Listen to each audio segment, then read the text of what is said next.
আমি তৃণমূল কংগ্রেসের সৈনিক। আমি তৃণমূল যেদিন 93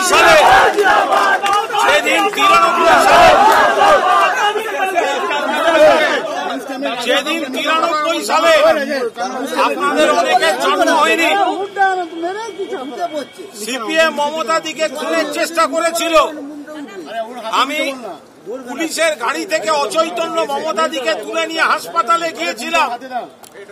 ফলে আজকে যে বা যারা সাধারণ কর্মীদের আবেগকে সম্মান না দিয়ে দাদাগিরি জমিদারি চালাচ্ছেন, আমি একজন কর্মী হিসেবে সেই প্রথার বিরুদ্ধে লড়াই করছি।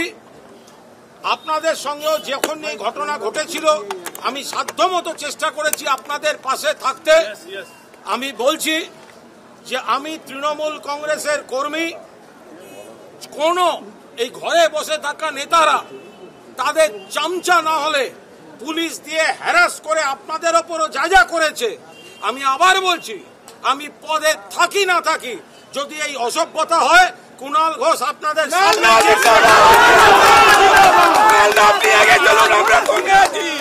ধৈর্য রাখুন। উত্তর কলকাতার কর্মীরা, সারা বাংলার কর্মীরা সবাই মমতাদি নেত্রী, অভিষেক সেনাপতি, তৃণমূল একটা পরিবার। কিন্তু দলের উন্নতির সঙ্গে সঙ্গে সাধারণ কর্মীদের আবেগকেও গুরুত্ব দিতে হবে। শুধু হোয়াটসঅ্যাপে চামচাবাজি করলে দল করা যাবে, এইভাবে দলটা হতে পারবে না। সামনে ভোট, আমরা 42 টার্গেট করে এগোচ্ছি।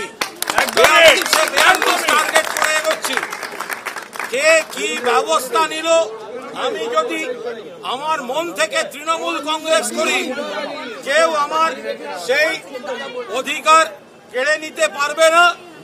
আপনারা যে ভালোবাসা দেখিয়েছেন, আমি কৃতজ্ঞ থাকলাম, আমি মনে রাখবো। এবং চারপাশের আরো জেলা থেকে যারা ফোন করছেন, আমি একই কথা বলেছি, এই লড়াইটা কর্মীদের অপমান করা যাবে না। পদ নয়, পথে আছি। একটা জিনিস জেনে রাখুন, কুণাল ঘোষের কোনোদিন পদ লাগেনি। পদ নয়, পথে আছি। যেখানে রাস্তা, যেখানে তৃণমূল, যেখানে তৃণমূলের কর্মীরা, দেয়াল লিখানের কর্মী, বুথ কর্মী, কুণাল ঘোষ তাদের সঙ্গে আছে এবং থাকবে। এবং আজ না হলে কাল মমতা দি আর অভিষেক এগুলো অনুধাবন করবেন, বুঝবেন। এই আত্মবিশ্বাস নিয়ে এই দলটা চালিয়ে যাব। আপনারা যান, আমার তরফ থেকে অনেক অনেক অনেক অনেক ধন্যবাদ। নমস্কার, আমি সুধন বোস, আপনারা দেখছেন WBN ইন্ডিয়া। জানেন যে কুণাল ঘোষ একটা রক্তদান শিবিরে উপস্থিত হয়েছিলেন, সেখানে তাপস রায় ছিলেন বিজেপি নেতা বর্তমানে, আগে তিনি তৃণমূলেই ছিলেন। কিছু বক্তব্য রাখেন কুণাল ঘোষ, সেই ক্ষেত্রে সাধারণ বক্তব্য, কিন্তু দেখা যায় সেটা অনেকটাই তাপস রায়কে তিনি উঁচুতেই তুলেছেন। তিনি কি বলেছেন, সবচেয়ে বেশি সাংঘাতিক কথা, তৃণমূল দলের যেখানে অসুবিধা হয়েছে সেটা তিনি এটাই বলেছেন যে সুদীপ বন্দ্যোপাধ্যায় উত্তর কলকাতায় যে দাঁড়িয়েছেন আর তাপস রায় দাঁড়িয়েছেন, 1 ইঞ্চি হলেও তাপস রায় এগিয়ে আছে। অতএব তিনি কি ইঙ্গিত করেছেন? ইঙ্গিত এটাই দিয়েছেন যে তাপস রায় কে আপনারা পিছিয়ে ফেলবেন না। এটা অন্তত পক্ষে তৃণমূল দল বুঝতে পেরেছে। আমরা এটা বুঝতে পেরেছি, আগে থেকে যে বিবৃতি কুণাল ঘোষ দিচ্ছিলেন এই সুদীপ বন্দ্যোপাধ্যায় সম্বন্ধে, তিনি কোনো মতেই চাননি সুদীপ বন্দ্যোপাধ্যায় এখান থেকে পুনর্নির্বাচিত হোক। এটা অন্ততপক্ষে তার কথা ঠাড়ে ঠোড়ে সেটাই বোঝা গেছে। তার পরিপ্রেক্ষিতেই দেখা গেল খাড়া নেমে এসছে দলের উচ্চতর নেতৃত্বের তরফ থেকে। কি হলো, আগেই তিনি মুখপাত্র ছিলেন দলের, সেই পদ তিনি ছেড়ে দিয়েছিলেন, পরে সাধারণ সম্পাদকের পদ কেড়ে নিয়েছে তৃণমূল দল। কিন্তু আজকে কুণাল ঘোষ যে কথাগুলো বলছেন সেগুলো কিন্তু একটা সংগঠিত করবার একটা প্রচেষ্টা মাত্র, তার দলের সমস্ত লোককে সংগঠিত করবার একটা প্রচেষ্টা তিনি ভালোই করছেন এবং ঠিকই বলছেন। যে কথা তিনি বলছেন সেটা যে খুব একটা অন্যায় বা বাজে কথা সেটা কিন্তু নয়, তিনি যেটা বলছেন সত্য কথা। কিন্তু এতদিন তিনি এই সত্য কথা সামনে আনেননি কেন? আমাদের আরেকটা দিক এসছে, আমাদের মনে হয়েছে যে অভিষেক বন্দ্যোপাধ্যায় বা মমতা বন্দ্যোপাধ্যায় বা অন্য নেতারা যেভাবে মঞ্চে তাদের কথা বলছেন, তবে কি তাদের বিশ্বাসযোগ্যতা অনেকটাই কমে গেছে? তার কর্মীদের মধ্যেই সেখানেই দেখা যাচ্ছে কুণাল ঘোষ নেবে একটা আবেগের জায়গায় পৌঁছেছেন এবং একটা বিপরীত জায়গায়, যারা নাকি এই ক্ষেত্রে এই দুর্নীতিটাকে পছন্দ করেনি। এই এমন অনেক তো আছে, সবাইকে কর্মীরা দুর্নীতি করেছে না, দুর্নীতি সবাই করেনি। তারা তো একটা মনে মনে কষ্ট পাচ্ছে, তারা তো একটা নিজেদেরকে এই অপরাধী মনে করছে, তার দল এখানে এইরকম দুর্নীতি করছে। অথচ দেখা যাচ্ছে যে উচ্চতর নেতৃত্ব সে ব্যাপারে খালি তাদেরই পাশে দাঁড়াচ্ছে। এটা কিন্তু অনেক কর্মী পছন্দ করেনি, হয়তো এটা বুঝতে পেরেছে তৃণমূল দল। সেই ক্ষেত্রেই কি কুণাল ঘোষকে ঠিক এইভাবে নামিয়ে দেওয়া হয়েছে যে অন্তত পক্ষে সেই কর্মীগুলোকে ধরে রাখা, যে সেখানে একটা বিবেকের ভূমিকায় অবতীর্ণ হয়েছেন কুণাল ঘোষ।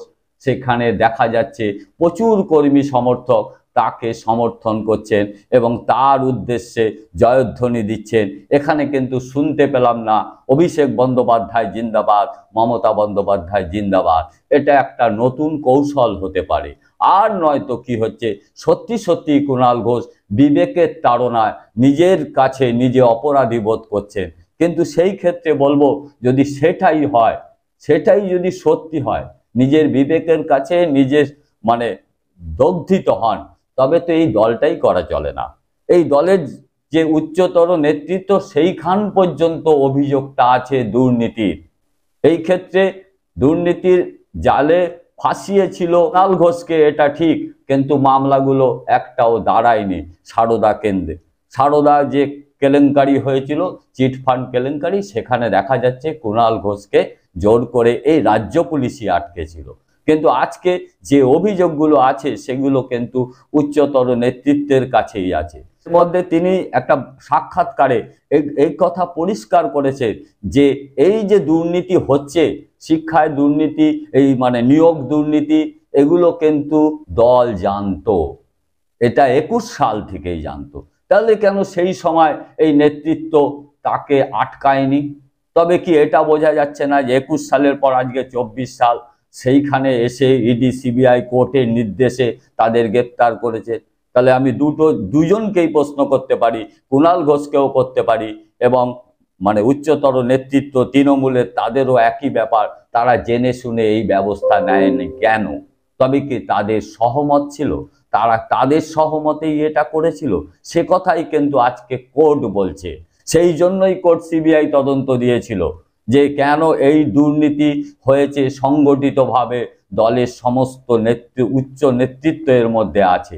কুণাল ঘোষ আজকে যে কথা বলছে সে কথা এমনি ভালো লাগছে, কিন্তু একটা কথা বলতে চাই যে রাজনীতি কোনো দলকে ভালোবেসে হতে পারে না, এটা হতে পারে একমাত্র জনসাধারণকে ভালোবেসে যে রাজনীতি সেটা। কিন্তু একটা দল, একটা নেত্রী, একটা নেতা, তাকে ভালোবাসলেই সে যদি চুরি করে তাকে সাপোর্ট করতে হবে, সে যা অন্যায় করবে তাকে সাপোর্ট করতে হবে, সেটা ভালোবাসাতে হতে পারে। কিন্তু ভালোবাসা এ কথা বলে না, রাজনীতিতে এ কথা বলে না।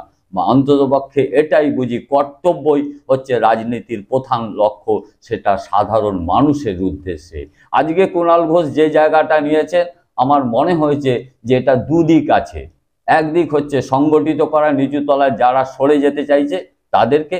আর একটা দিক হতে পারে যে সত্যি সত্যি তিনি বিদ্রোহী হয়ে উঠেছেন, উচ্চতর নেত্রীকে বার্তা দিতে চাইছে যে তিনি যা করছেন বা করে চলেছেন সেটা ঠিক নয়। তারকা প্রচার করবার যে তারকার তালিকা, তার থেকে তার নাম গেছে, দেখা যাবে 1 সপ্তাহের মধ্যেই তার নাম হয়তো আবার এসে যাবে। সেই ক্ষেত্রে কুণাল ঘোষ হয়ে উঠবেন অনেক বেশি গুরুত্বপূর্ণ, এটা দেখা যেতে পারে।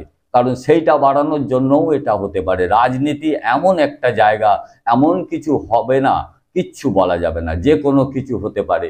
তার মধ্যে কি আছে সেই রহস্য বার করাটা খুব কঠিন কাজ হয়ে গেছে বর্তমান আজকের দিনে। দেখা যাক আগামী দিন এই কুণাল ঘোষের পরবর্তী যে পদক্ষেপ তিনি সত্যি সত্যি কি করেন সেদিকে আমরা রাখবো। তার দলের লোকেরাই বা তার সঙ্গে কিভাবে চলছে সেটা আমাদের কাছে পরিষ্কার হয়ে যাবে, সেটা আরো পরিষ্কার হবে নির্বাচনের পর। এই ব্যাপারে আপনারা আপনাদের মতামত অবশ্যই জানাবেন। দেখা হবে আগামী দিন অন্য কোনো প্রতিবেদনে। নমস্কার।